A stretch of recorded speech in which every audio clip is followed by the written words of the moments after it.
The suitcase was heavier than she expected. Her grip tightened around the handle, knuckles paling as the weight nearly threw her off balance.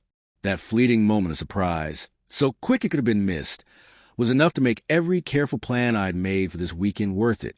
She forced a laugh. "What did you do, pack bricks in here?" Her gaze darted toward me, searching for a reaction. I kept my face blank, offered only the faintest shrug. "Everything you'll need is in there." My voice stayed calm, measured. This wasn't just another trip. She hesitated just a beat too long, before pasting on the practiced smile she'd worn for months. "You're so thoughtful," she murmured, pressing a cold kiss against my cheek. I didn't return it. I watched as she rolled the suitcase across the floor, the wheels squealing under its weight.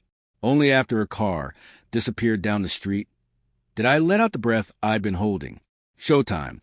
Her name was Amanda. 8 years married, a decade together. Most of that time, I would have called us happy.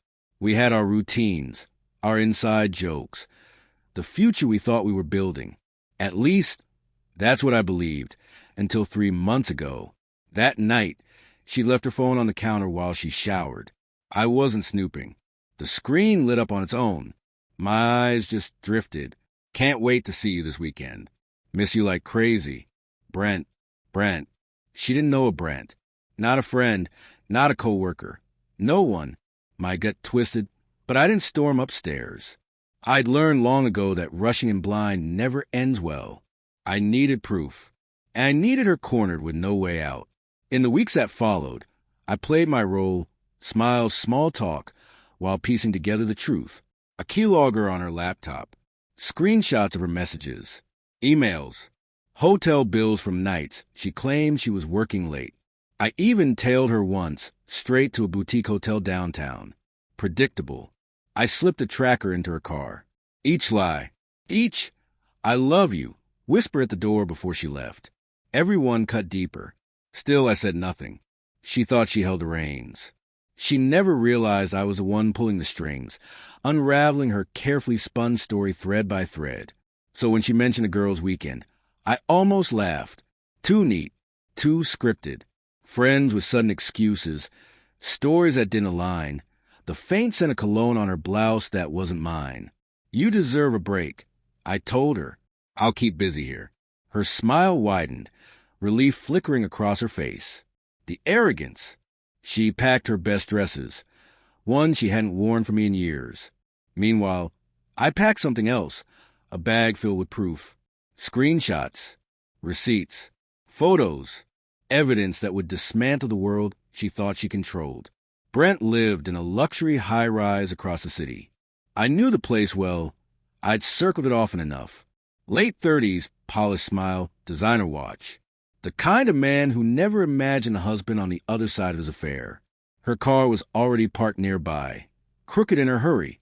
I waited an hour, long enough for them to feel safe. Then I walked to his door and knocked. Steady, certain, Brent answered. His easy grin evaporated the moment he saw me. "Can I help you?" he asked, wary. "Oh, I think you can," I said, stepping inside. He froze, caught between slamming the door and letting me in. I didn't give him the choice. My shoulder drove forward, forcing the door open. "Don't even think about it, Brent. You and I are going to have a talk." Amanda appeared in the hallway, pale, clutching her robe tight. "Mark, what are you doing here?" she whispered. I didn't look at her. My eyes locked on him. "You know who I am, don't you?" He swallowed hard. "I think you should leave." A laugh slipped from me, hollow and sharp. "Oh, I'll go, but not until we're finished." I dropped my bag onto the coffee table and emptied it. Photos, emails, screenshots, receipts. They spilled across the surface like shattered glass.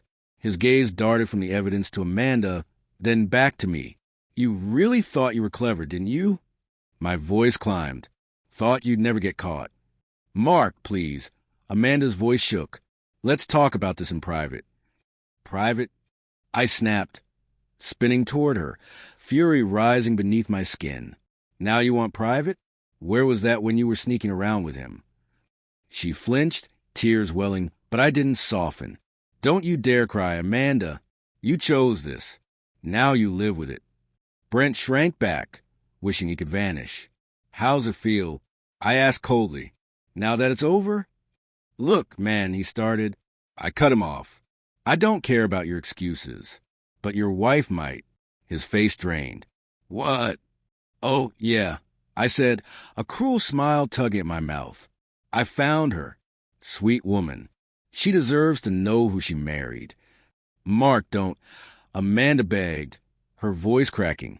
I turned back to her, my tone low and sharp. You should have thought of that before. I grabbed my bag, headed for the door. Just before stepping out, I looked at Brent one last time.